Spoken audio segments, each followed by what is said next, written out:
Bonjour, nous sommes en 2022, nous sommes dans le site de l'Institut Docteur Angélique et dans une série de vidéos consacrées aux commentaires de la Somme théologique de saint Thomas d'Aquin. Je rappelle que la Somme, c'est pour les débutants, ça veut dire que ça déblaye au niveau rationnel, mais le but de la théologie, c'est évidemment la contemplation de Dieu. Une contemplation amoureuse. Et justement, j'en suis rendu à la question 36 de la première partie sur la personne du Saint-Esprit. Je rappelle que sur cette personne-là, il y a eu dans l'Église une polémique terrible qui est venue sans doute d'un manque de délicatesse à la base. Mais du coup, l'Église s'est divisée, chacun campant sur ses positions, entre d'un côté l'Orient, qui est devenu l'Église orthodoxe et qui dit « Le Saint-Esprit procède du Père », et l'Occident, eh bien, qui dit, et qu'en a fait un dogme, le Saint-Esprit procède du Père et du Fils. Et c'est d'ailleurs dans le credo, tel que le récitent les chrétiens occidentaux qui sont les catholiques. Cette question qui paraît secondaire pour avoir provoqué une déchirure dans l'Église, en réalité, nous allons le voir, a des conséquences très très profondes spirituellement sur la connaissance de Dieu. Mais évidemment que ces conséquences auraient dû conduire à davantage d'amour et certainement pas à un schisme de cette façon-là. En tout cas, ce sont le genre de questions que nous allons aborder maintenant. Et le premier article commence comme cela. Est-ce que l'Esprit Saint est le nom propre d'une personne divine? Nom propre, ça veut dire un nom qui ne pourrait lui être appliqué qu'à lui et à lui seul. Et un nom qui ne serait pas commun aux deux autres personnes dans la Trinité. Alors, évidemment, le 7 contra, c'est un argument d'autorité. L'usage de l'écriture, effectivement, quand il est dit « baptisez-les au nom du Père et du Fils et du Saint-Esprit », manifestement, le nom de la troisième personne de la Trinité est le Saint-Esprit. Et il faut répondre maintenant ceci. Il faut se rappeler un petit peu comment nous avons montré que l'Esprit Saint procède du Père et du Fils. En réalité, c'est leur amour mutuel, une sorte d'élan qui les pousse l'un vers l'autre, un peu comme un souffle jaillissant. Mais c'est très difficile à dire, au point que, pour définir ce mouvement de l'amour l'un vers l'autre, on n'a pas trouvé de meilleur terme que spiration. L'aspirateur, on sait ce que c'est quand on attire de l'air vers soi. L'aspiration, c'est quand de l'air souffle vers l'autre. Et comme il y a dans l'amour un mouvement d'extase de soi vers le bien-aimé, eh bien, c'est ce mot qui a été trouvé, je dirais, au Moyen-Âge. Pourquoi il a fallu inventer un tel mot? Eh bien, tout simplement parce que nous connaissons à partir des réalités qui nous entourent. Et pour exprimer cette espèce d'extase de soi vers l'autre, quand on l'aime, on n'a pas de mots directs. De même, pour désigner la personne qu'est cet amour réciproque entre le Père et le Fils, on n'a pas de mots non plus directs. On aurait pu l'appeler l'amour, et on va voir un peu plus tard, ou peut-être le don mutuel, quelque chose comme cela. Finalement, eh bien, l'usage a fait qu'on a gardé un nom qui pouvait exprimer quelque chose. Et c'est comme ça que Saint-Esprit, Esprit Saint, désigne en propre la troisième personne de la Trinité. Et ceci convient pour plusieurs raisons. C'est-à-dire que cet usage-là, qui pourtant semble un peu flou, il convient parce que d'abord, je l'ai dit, c'est l'amour mutuel entre le Père et le Fils. Or, le Père et le Fils sont Saint-Esprit. Ça veut dire que le Père est un esprit, le Fils est un esprit, tous les deux sont saints, et donc leur donner un nom commun qui vient de leur amour mutuel, c'est une très bonne idée. Et puis, il y a dans esprit quelque chose comme le souffle, justement, parce que un amour comme ça, mystérieux, qui pousse une personne vers l'autre, est bien exprimé par le mot souffle. Le souffle, c'est léger, c'est tout sauf pesant, et donc il y a là une analogie très belle. Mais évidemment, il y a eu aussi des analogies métaphoriques. Par exemple, pour nous le signifier dans l'Évangile, Dieu montre toujours l'Esprit Saint sous forme d'une colombe. Et pourquoi? Parce que c'est un oiseau qui fait son nid discrètement dans le creux des rochers, et dont le cri semble un gémissement d'amour. C'est comme cela. Et donc, imaginez comme une colombe qui viendrait habiter dans notre cœur le rôle de l'Esprit Saint sur nous, eh bien, il y a véritablement un symbole très beau. Alors, il nous faut voir maintenant les objections. Et la première objection est sans doute la plus forte, elle consiste à dire on ne peut pas attribuer en propre un nom qui serait commun, je dirais, à toutes les personnes de la Trinité, et en plus qui pourrait être commun aussi aux saints anges. Après tout, l'archange Saint Michel est un esprit saint qui vient, je dirais, nous aider à obtenir le salut. Donc ce nom-là ne devrait pas être réservé. Alors je l'ai dit, c'est l'usage qui a permis d'attribuer au seul Esprit Saint, donc à la troisième personne de la Trinité, ce nom. Et il faut savoir que c'est vrai, chacun des noms indifféremment, individuellement, comme par exemple le nom d'Esprit, ne peut pas s'appliquer qu'à l'Esprit Saint. De même, le nom de Saint qui indique une pureté parfaite ne peut pas s'appliquer qu'à l'Esprit Saint, mais aussi au Père et au Fils. Cependant, les deux accolés signifient vraiment, et tout le monde en est d'accord, signifie l'Esprit Saint. Ça veut dire la personne, la troisième personne de la Trinité, qui est l'amour mutuel entre le Père et le Fils. La deuxième objection, on l'a dit, les personnes dans la Trinité sont des relations subsistantes. Et le mot Père, le mot Fils, ça marche. On voit bien, un Père n'est qu'une relation subsistante à un Fils et réciproquement. Mais l'Esprit Saint, ça ne marche pas. Donc on aurait dû trouver un autre nom beaucoup plus propre, y compris dans l'écriture, comme par exemple l'amour, l'amour substantiel, quelque chose comme cela. Alors encore une fois, notre mode de connaissance, elle part des créatures, et il y a beaucoup de choses dans la vie spirituelle, dans le rapport avec Dieu, dont on ne trouve pas l'équivalent dans le monde créé. C'est vrai. On a d'autres mots de ce genre-là, comme par exemple le mot grec « kénose », qui implique une sorte de mort à soi-même, ou plutôt d'exaltation au-dessus de soi, d'un être qui nous est parfois inférieur. Ça n'existe pas, ou c'est extrêmement rare peut-être, chez les mamans, par rapport à leur enfant. En tout cas, comme c'est quelque chose de présent dans la révélation, présent en Dieu, eh bien, il a fallu se servir du mot grec. C'est à peu près la même chose pour l'Esprit Saint. Alors je passe l'objection 3 de l'article qui est un peu, je dirais, qui est peu utile pour passer à l'article 2 directement.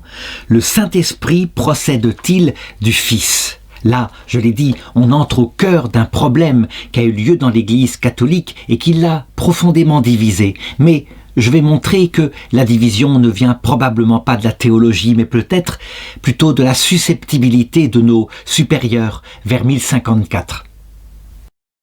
Alors d'abord, un argument d'autorité qui montre que ceci n'est pas du tout étranger à la foi orthodoxe, puisque c'est saint Athanase qui est le champion de la défense de la Trinité. Il était archevêque d'Alexandrie, en Égypte, et il dit « Le Saint-Esprit est du Père et du Fils, non comme un fait créé ou engendré, mais comme procédant d'eux. » Donc, il faut reconnaître que dans le symbole de Nicée-Constantinople, sa première version, il est marqué « Nous croyons au Saint-Esprit qui procède du Père ». Et c'est ensuite en Occident, à l'époque à peu près de Charlemagne, ça a été ensuite ratifié par un pape, qu'on a ajouté « Il procède du Père et du Fils », filioque en latin. Donc, chez les théologiens orthodoxes actuels qui maintiennent cette division mordicus, ne serait-ce que pour justifier la séparation qu'il y a eu, eh bien, voilà comment on regarde la procession du Saint-Esprit. Le Père, évidemment, est le principe de tout dans la Trinité, il se connaît lui-même, et sa connaissance, c'est son propre verbe, parfaitement identique à son essence, et donc, qui est une personne comme lui. On a donc bien, à la base, eh bien, une relation d'opposition entre le Père et le Fils par mode de connaissance. Et ensuite, parce que le Père est principe de tout, que tout sort de lui dans la Trinité, le Père, dans une deuxième relation, aime le Fils. Et cet amour qui jaillit vers le Fils, eh bien, c'est le Saint-Esprit en propre. Et donc les orthodoxes disent, vous voyez bien, il y a bien deux relations en Dieu qui procèdent toutes du Père, une par mode de connaissance et une par mode d'amour, ce qui permet évidemment de distinguer les deux autres personnes de la Trinité. Chez les catholiques, donc dans la partie occidentale de l'Église, on a bien à un moment donné, dans la première procession en Dieu, deux personnes qui forment l'unique Dieu, le Père et son Fils. Et le Fils est évidemment lui-même une personne identique au Père. Il a donc cette capacité totale de réciprocité vers son Père. Et donc l'amour qui unit le Père et le Fils est un amour réciproque, une sorte d'alliance mutuelle, je dirais, qui s'entrecroise.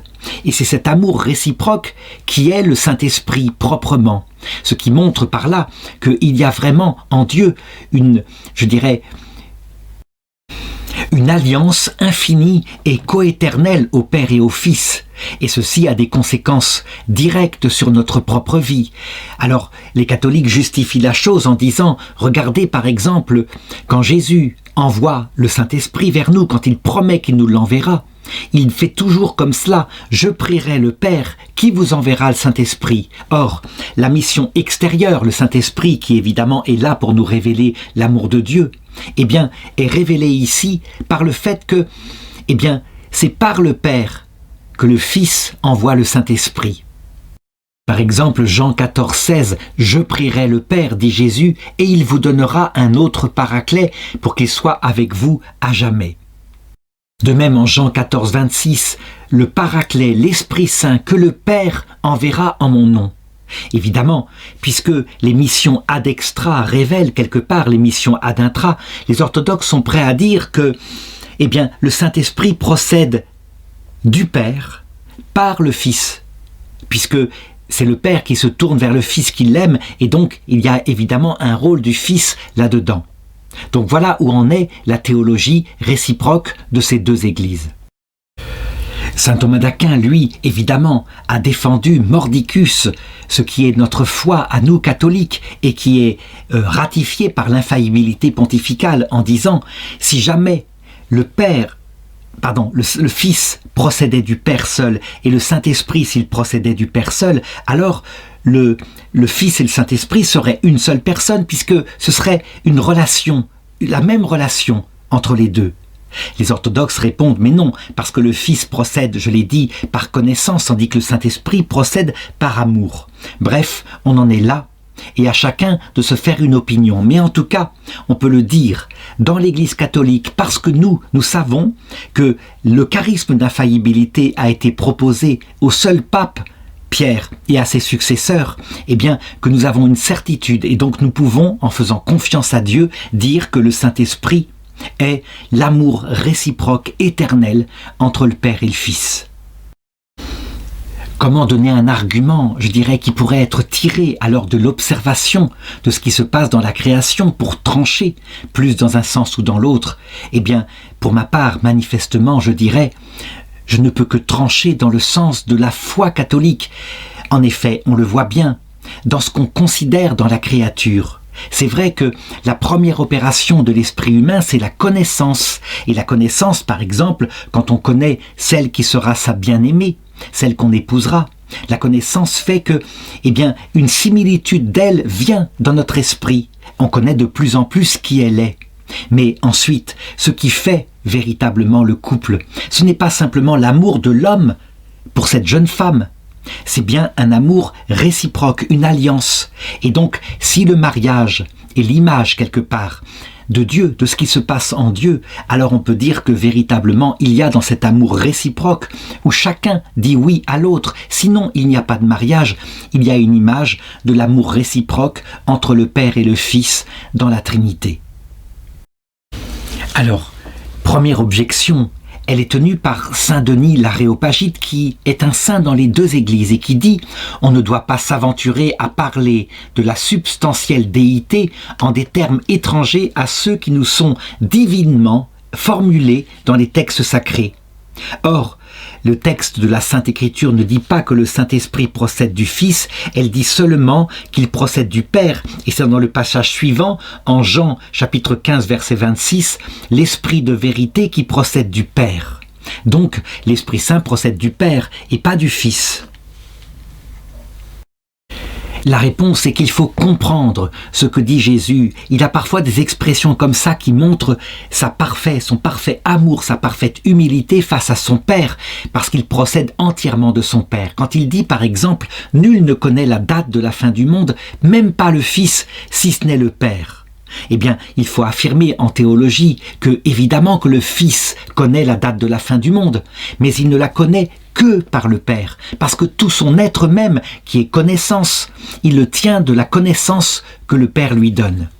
Donc, il ne fait rien de lui-même, il n'agit pas par lui-même, il est simplement envoyé par le Père, et c'est comme ça qu'est son être. Donc, quant à dire que l'Esprit Saint, qui est l'amour en Dieu, serait seulement l'amour du Père vers le Fils, serait absurde. Bien sûr que le Fils, qui est Dieu, aime le Père réciproquement. Et donc, parce que en Dieu, tout se fait simplement et qu'on doit appliquer à la troisième personne de la Trinité tout ce qui est amour en Dieu, eh bien, on doit dire que c'est un amour jaillissant et réciproque entre le Père et le Fils. Obligatoirement, ça ne peut pas être autrement. Alors voici une deuxième objection qui est souvent tenue par les orthodoxes, qui disent, dans le concile de Constantinople, eh bien, on lit le credo suivant: nous croyons au Saint-Esprit, Seigneur et vivificateur, qui procède du Père et qui doit être adoré et glorifié avec le Père et le Fils. Donc, manifestement, l'objection des orthodoxes dit on n'aurait jamais dû ajouter à ce symbole issu d'un concile œcuménique filioque, qui procède du Père et du Fils. C'est un acte qui est indu et qui aurait dû au moins se faire pendant un concile œcuménique. Alors, il faut répondre à cela. Chaque concile vient et ne contredit pas le précédent concile, loin de là. Mais chaque concile confronté à une nouvelle erreur, quelquefois ajoute un mot ou un terme pour approfondir quelque chose qui, explicitement, n'aurait pas été présent dans le symbole de la foi du concile précédent. Par exemple, dans le Saint Concile Vatican II est sorti en 1968 le Credo, écrit par Paul VI, et qui fait quelque chose comme 5-6 pages, qui est assez long, qui ne peut pas être récité liturgiquement, mais où les choses sont développées, y compris sur des points qui n'étaient pas du tout enseignés, comme par exemple la survie de l'âme après la mort, etc. Il y a aussi l'Immaculée Conception de Marie, toutes sortes de choses comme ça qui, beaucoup plus tard, ont été définies à l'occasion de telle ou telle hérésie ou simplement par la dévotion d'un pape. Eh bien, il en a été pareil pour le filioque. Il a été ajouté effectivement au credo par l'autorité d'un pape seul, mais il faut savoir que les papes, c'est sur eux que le Seigneur promet l'infaillibilité, comme on le voit par exemple avec le 7e concile œcuménique qui a eu lieu à Hieria en Orient et qui avait interdit les images. Un concile œcuménique, réuni véritablement comme les autres conciles avec le patriarche de Constantinople, etc. Et ce fut le pape de Rome qui refusa de souscrire à ceci, qui était manifestement hérétique. Et par son autorité, il y eut le 7e concile œcuménique, le vrai, qui reconnut qu'on avait le droit de représenter Dieu par des images maintenant, puisque Dieu s'était fait homme. Donc on le voit, le concile, c'est quand il est uni au pape, même spirituellement, parce que les papes n'ont pas été présents à tous les conciles. C'est là qu'il trouve son infaillibilité. Et bien sûr, un concile peut être simplement comme ça, ratifié par un pape un peu plus tard. Simplement, il trouve alors son autorité plénière. Du coup, ce qu'on peut reprocher simplement à l'Église catholique occidentale, avec le siège de Pierre qui est en son sein, c'est peut-être d'avoir manqué de délicatesse pastorale, ça c'est certain, et donc d'avoir blessé les autorités des autres sièges patriarcaux que sont Constantinople, Jérusalem, Antioche, Alexandrie. Et sous ce rapport-là, il faut faire attention, évidemment, à la susceptibilité des hommes, et il y a eu vraiment du côté latin un péché de manque de délicatesse. Mais en ce qui concerne la vérité, il faut le maintenir. Le charisme d'infaillibilité, manifestement, ne repose sur aucun des 4 autres patriarches. Il repose sur le successeur de Pierre, comme l'histoire l'a montré d'ailleurs plus tard. La troisième objection vient de Saint Jean Damascène. Donc c'est un saint, un martyr de l'Église, qui justement a été fortement persécuté parce qu'il défendait les images. Et Saint Jean Damascène dit ceci: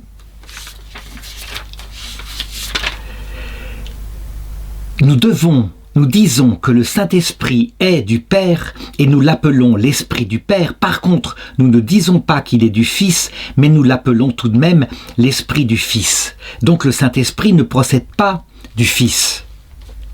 Alors, il faut répondre à cela, que l'idée absolue, enseignée fortement, que le Saint-Esprit ne procédait pas du Fils, vient à la base d'un credo nestorien. Nestorius, il faut savoir que c'est une hérésie christologique de l'époque qui dit que dans le Christ, il y a deux personnes. Il y a une personne divine et puis une personne humaine qui est assumée par Dieu. Et c'est la personne humaine que nous voyons qui nous parle. Évidemment, dans ce cas-là, si le Christ est une personne humaine qui nous parle, eh bien, il n'y a pas, de procession d'une personne divine à partir de cette personne humaine. C'est une évidence. Donc, tout est un peu mélangé. Et donc, certains ont dit que Saint Jean Damascène avait suivi ce credo nestorien. En réalité, quand on lit mieux le texte, on voit qu'on a quelquefois été très dur aussi en Occident. En effet, Saint Jean Damascène ne dit pas que le Saint-Esprit ne procède pas du Fils, il n'en parle tout simplement pas. Il ne fait pas une affirmation absolue. De même que le credo de Nicée-Constantinople, à la base, ne nie pas que le Saint-Esprit procède aussi du Fils, mais simplement, à l'époque, il n'en parle pas encore. Et donc, les manques de charité ont été de part et d'autre. On peut, par exemple, noter l'histoire du pape Honorius Ier que les orthodoxes ont déclaré hérétique, et certains catholiques même aussi, parce qu'il avait répondu à une lettre envoyée par l'empereur de Constantinople, qui lui posait la question s'il y avait dans le Fils deux volontés, sa volonté humaine et sa volonté divine, selon qu'il y a en lui deux natures unies par l'union hypostatique. Et parce que la guerre commençait avec les musulmans, afin de réunir l'Église et toutes les forces de l'Empire d'Orient, il avait dit la volonté du Fils c'est de faire la volonté du Père, sans insister plus. Et c'est vrai qu'il n'y a dans le Fils un seul acte de volonté. Tout est unifié en lui. Et donc il avait répondu à côté, mais pour des raisons politiques. Et donc il avait été déclaré monothéiste et donc hérétique par un concile oriental. Évidemment, des études plus tardives montrèrent qu'il n'était pas du tout là et que dans ses enseignements, dans la partie occidentale qui n'était pas attaquée par les musulmans, il enseignait évidemment que le Christ a deux volontés et qu'il n'a un seul acte de volonté, que ces deux volontés s'unissent pour faire de lui une personne, unifiée, moralement. Alors une troisième objection va regarder une expression qui se trouve dans la légende de Saint André, martyr, et qui dit « La paix soit avec vous et avec tous ceux qui croient en un seul Dieu le Père et en son Fils unique notre Seigneur Jésus-Christ et en l'unique Esprit Saint qui procède du Père et qui demeure dans le cœur du Fils. » Donc le Saint-Esprit manifestement ne procède pas du Fils puisqu'il demeure en lui, ce qui veut dire que l'amour du Père, spiré, vient reposer sous la forme de la troisième personne de la Trinité dans le Fils. Alors là encore, je crois que c'est pousser les choses. On peut le dire dans la vie trinitaire, que le Fils aussi demeure dans le sein du Père, que le Père demeure dans le sein du Fils, même si ça, ce n'est pas écrit en propre dans l'Écriture, en ce sens que les trois personnes de la Trinité sont unifiées pour former un seul Dieu. Et donc, ce texte-là ne va pas jusqu'à nier que le Fils aime en retour le Père infiniment et que c'est la personne du Saint-Esprit qui est cet amour réciproque. Mais simplement, il montre que l'amour du Père vers le Fils existe aussi. Alors la cinquième objection dit « Le Fils procède du Père comme verbe, donc comme connaissance. Mais en nous, notre souffle ne paraît pas procéder de notre parole. Donc le Saint-Esprit ne procède pas du Fils. » Et là, je dirais, on se sert mal de l'analogie. Nous le voyons bien, en nous. L'amour procède de notre connaissance. Si nous ne connaissons pas du tout la jeune femme que nous allons épouser plus tard, nous n'avons même pas entendu parler d'elle. Comment pourrions-nous l'aimer ? Donc on le voit bien. Il y a dans l'amour obligatoirement qui précède la connaissance. Et donc, appliqué à Dieu par mode d'analogie, on peut le dire, le Père connaît et se connaît par le Fils, et le Père et le Fils s'aiment réciproquement, et c'est ça le Saint-Esprit. 6e objection, le Saint-Esprit procède parfaitement du Père. Quand le Père aime le Fils, tout est dit, l'amour est là, intact. Et donc ce n'est pas la peine de faire procéder le Saint-Esprit aussi du Fils vers le Père. Là encore, la comparaison avec nous comme créatures permet de le comprendre. Quand un jeune homme aime parfaitement une jeune fille, mais que elle, n'a jamais entendu parler de lui, ne l'aime pas réciproquement, on voit bien, il n'y a pas d'alliance, il n'y a pas un amour réciproque d'amitié. Et donc, l'amour du jeune homme vers la jeune fille est incomplet. Il est frustré, ça ne va pas. Eh bien, c'est la même chose en Dieu. Il y a une alliance éternelle d'amour réciproque qu'on appelle le Saint-Esprit. Enfin, la dernière objection reprend l'argumentation principale des orthodoxes qui disent « Mais il n'y a pas besoin de dire que le Saint-Esprit procède du Fils pour le différencier du Fils. » Même s'il ne procède que du Père, puisque ce ne sont pas les mêmes processions. On l'a dit, la procession du Fils, c'est la connaissance éternelle du Père, et la procession du Saint-Esprit, c'est l'amour qui se porte du Père vers le Fils.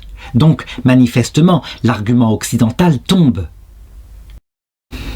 La réponse est que, en toute logique, si on raisonnait uniquement sur, je dirais, cette théologie scientifique, effectivement, l'argument oriental est tout à fait valable.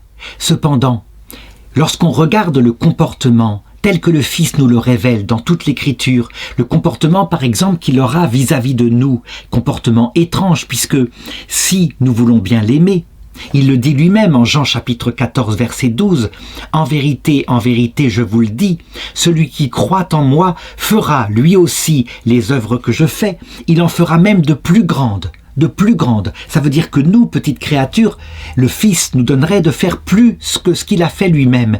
Et il explique pourquoi. Il dit ensuite « parce que je vais vers le Père ».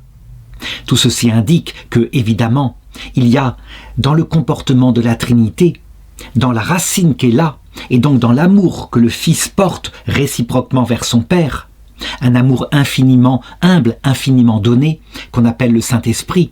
Il y a l'explication du comportement qu'il a, idem, avec nous, petites créatures indignes, quand nous voulons bien nous abaisser devant lui. Alors il nous élève, non pas à son niveau, mais il nous élève au-dessus de lui. C'est ça l'humilité de Dieu, et c'est la façon dont les trois personnes de la Trinité procèdent entre elles. Chacune disant que l'autre est avant elle, le Père lui-même n'étant Père que parce qu'il a un Fils. Donc on le voit bien, cet amour réciproque entre le Père et le Fils est, je dirais, presque une évidence pour ceux qui contemplent au-delà de ces relations abstraites, au-delà de cette théologie scientifique, pour ceux qui contemplent la vie intime de Dieu.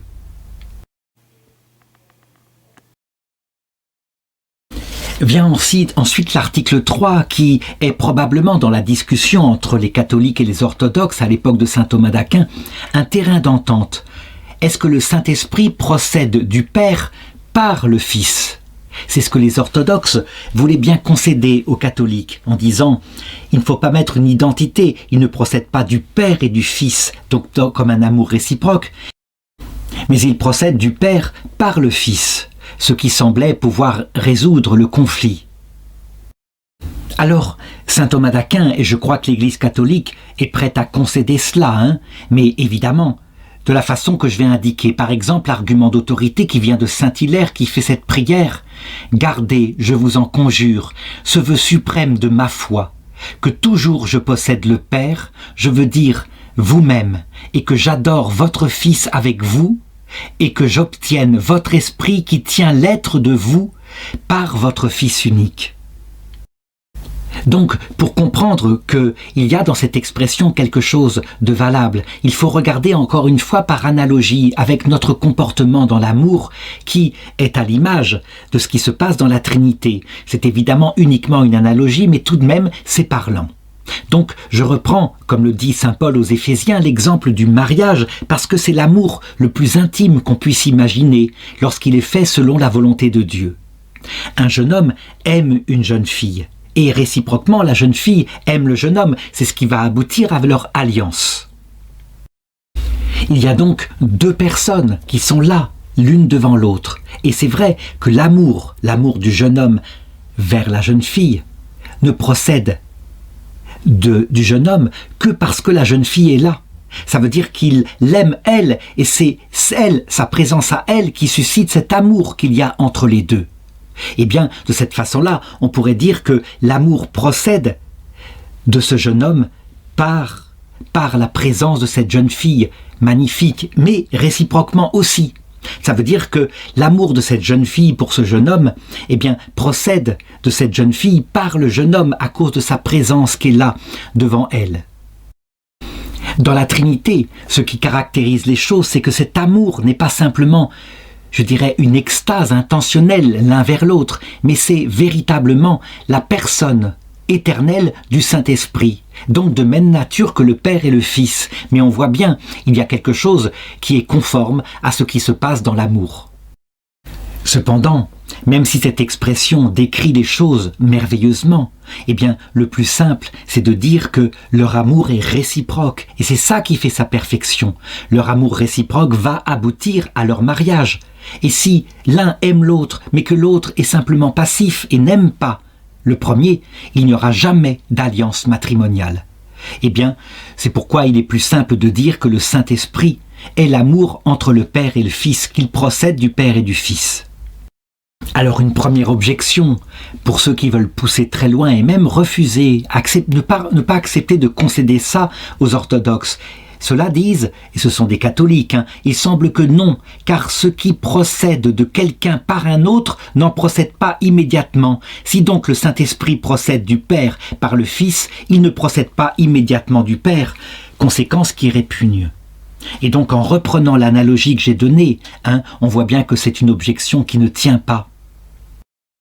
Si donc je dis qu'un jeune homme aime cette jeune fille, par sa présence, c'est sa présence à elle, le fait qu'elle est là qui suscite l'amour dans ce jeune homme, eh bien, ça ne veut pas dire que l'amour ne procède pas du jeune homme, bien sûr, mais ça veut dire que l'objet aimé est devant lui, et que c'est ça qui suscite en lui l'éveil de l'amour et l'aspiration d'une sorte d'extase vers elle. Alors une deuxième objection qui est réglée par la même analogie et qui dit « Si le Saint-Esprit procède du Père par le Fils, il ne procède du Fils qu'à cause du Père, et donc il procédera davantage du Père que du Fils. » On voit bien que cette conclusion ne correspond pas à ce qu'on voit dans l'amour que j'ai indiqué comme étant l'image de la Trinité, l'amour conjugal entre un jeune homme et une jeune femme. Ce n'est pas parce que l'amour est suscité par sa présence à elle que, je dirais, eh bien, elle n'est qu'un instrument de l'amour et que le jeune homme aime davantage que la jeune fille. Ce n'est pas cela qui se passe. D'ailleurs, je l'ai montré, on pourrait dire exactement de la même chose de l'amour de la jeune fille. Cet amour de la jeune fille ne vient que parce que le jeune homme est là. Donc, c'est réciproque.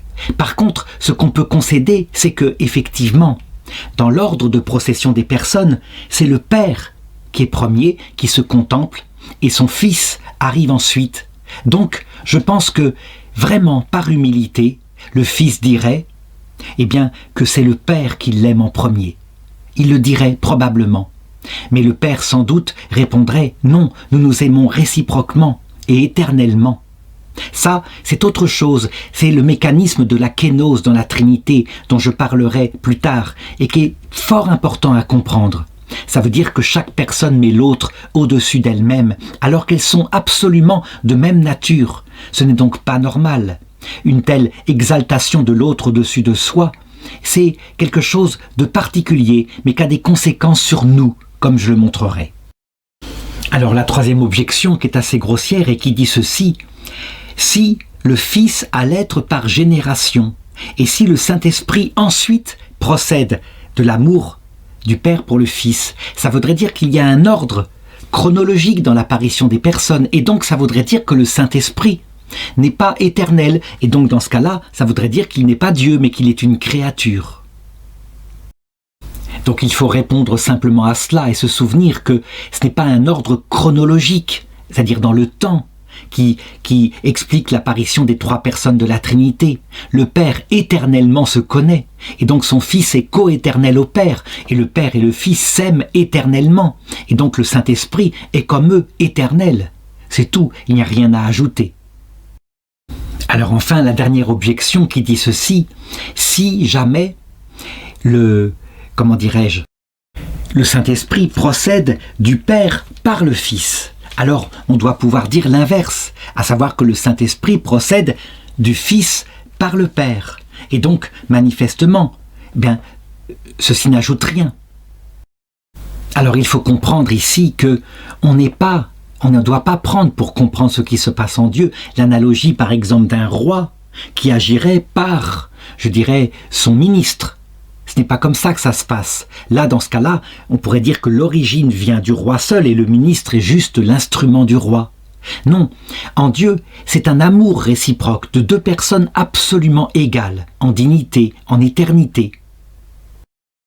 Et donc, dire que l'amour jaillit du Père parce que le Fils est présent devant lui, et donc que le Saint-Esprit procède du Père par le Fils, c'est dire effectivement, réciproquement, que l'amour jaillit du Fils parce que le Père est présent devant lui, et donc que le Saint-Esprit procède du Fils par le Père. Donc, toujours reprendre l'exemple de ce qui est l'image de cela dans la Trinité, je l'ai dit, l'amour réciproque et d'égalité de droit entre un jeune homme et une jeune femme. Sinon, évidemment, on ne comprend pas ce qui se passe dans la Trinité. L'article 4 pose la question, est-ce que dans ce cas, le Père et le Fils sont un seul principe du Saint-Esprit ?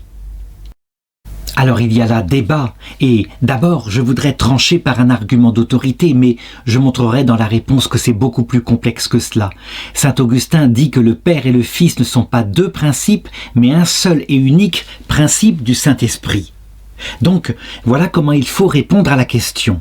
D'abord, c'est vrai, c'est un amour mutuel et jaillissant, et donc en un sens, le Père et le Fils forment un seul principe. Leur amour vient de cet unique principe. Je dirais même plus, c'est parce que cet amour est là entre deux qu'on peut comprendre, nous, contemplativement, qu'il y a bien un seul Dieu. C'est la même essence divine, et les trois personnes forment une seule réalité.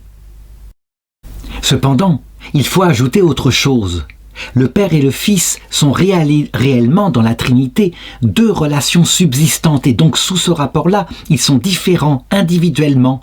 Ça veut dire que le Père est autre que le Fils, et réciproquement. Et donc, c'est logique, pour qu'il y ait amour, il faut qu'il y ait deux termes. Et donc, manifestement, ce sont deux personnes qui s'aiment, et leur amour unique est le Saint-Esprit. Alors pour comprendre pourquoi les deux expressions sans doute sont valables, on a une image de cela qui vient de la Bible. Dans la Genèse, au chapitre 1, quelque chose comme cela, ou peut-être 2, il est dit que Dieu fit l'homme et la femme à son image, que homme et femme il les fit, et que à son image il les fit, et que ensuite il est dit qu'ils ne feront qu'une seule chair. L'homme quittera son père et sa mère pour s'installer avec sa femme, et ils ne feront plus qu'une seule chair. Et il sortira de là, évidemment, leur enfant. Eh bien, il y a sans doute là une image de ce qu'on peut considérer dans la Trinité. À savoir que, d'abord, il y a bien deux personnes entre Adam et Ève, véritablement. Mais que leur amour est tellement intense que, par hyperbole, on peut le dire, c'est comme s'ils faisaient une seule chair. D'ailleurs, physiquement, leur union physique fait qu'à un moment donné, ils font une seule chair. Mais l'enfant qui sort d'eux est une troisième personne, différent d'eux. Donc, à la fois, ils sont un seul principe de l'enfant, ensemble, et en même temps, ils restent bien deux personnes. Eh bien, sans doute qu'il y a là une image de ce qui se passe dans la Trinité, à savoir deux réelles personnes partageant la même nature, mais un seul amour entre eux, et leur amour est tellement intense que on peut dire qu'ils sont un seul principe du Saint-Esprit. Alors évidemment, attention, l'analogie que j'ai prise dans le couple humain, eh bien, elle implique aussi des grandes différences qu'il va falloir nier en Dieu. Par exemple, l'homme et la femme ont chacun leur substance différente, ce qui n'est pas le cas en Dieu entre le Père et le Fils éternel. Alors, quelques objections, dont la première qui dit le Saint-Esprit ne procède pas du Père et du Fils en tant qu'ils sont un, puisque sous ce rapport-là, ils ne sont un que par leur substance, la substance divine, qui est le Dieu unique. Mais il procède, le Saint-Esprit, en tant qu'ils sont deux, et qu'il y a un amour réciproque qui jaillit l'un vers l'autre. Donc on ne peut pas dire que le Père et le Fils sont un seul principe du Saint-Esprit. La réponse, je l'ai montrée, eh bien, il faut garder les deux à la fois. C'est vrai que leur amour fait que, quelque part, ils sont un, puisque cet amour lui-même est identique à la substance éternelle du Dieu unique. Et en même temps, pour s'aimer, il faut bien être deux, et deux hypostases qui sont tournées l'une vers l'autre. Donc ça encore, on le voit comment dans le mystère des termes qui sont révélés par Jésus-Christ dans la Trinité, on a toute la profondeur de Dieu qui transparaît. Quelquefois, en analysant simplement de cette manière-là les mots utilisés par Dieu dans sa révélation. Alors une deuxième objection qui va plus loin et qui dit « Si on disait que le Père et le Fils sont un seul principe du Saint-Esprit, ça voudrait dire en fait que le Père et le Fils sont une seule personne, ce qui n'est manifestement pas vrai. » La réponse, je l'ai donnée par l'analogie de l'homme et la femme, d'Adam et Ève, quand il est dit qu'ils ne font qu'une seule chair. Ce n'est évidemment pas à prendre matériellement. Adam et Ève ne sont pas, comme le pensait Platon, un être à quatre pattes qui serait parfait dans l'unité, dans la fusion des êtres. Ce n'est pas du tout comme ça que ça se passe. Même si ceci n'est qu'une analogie, et donc dans la Trinité, on a bien un seul Dieu, parce que c'est une seule essence, mais on a bien deux personnes qui sont principes de la Trinité. Et pourtant, leur unité substantielle fait que c'est comme s'il y avait un seul principe de l'Esprit Saint. Voilà, je passe sur les autres objections qui se résolvent toutes de la même façon.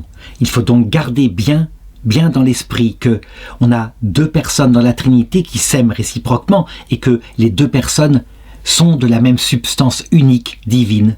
Et qu'on a là une image dans Adam et Ève, une image lointaine, certes métaphorique, mais tout de même qui nous permet, en comprenant ce que c'est que l'amour, plus que par n'importe quelle autre analogie, de comprendre comment Père et Fils sont un seul principe du Saint-Esprit, tout en restant deux personnes distinctes dans la Trinité.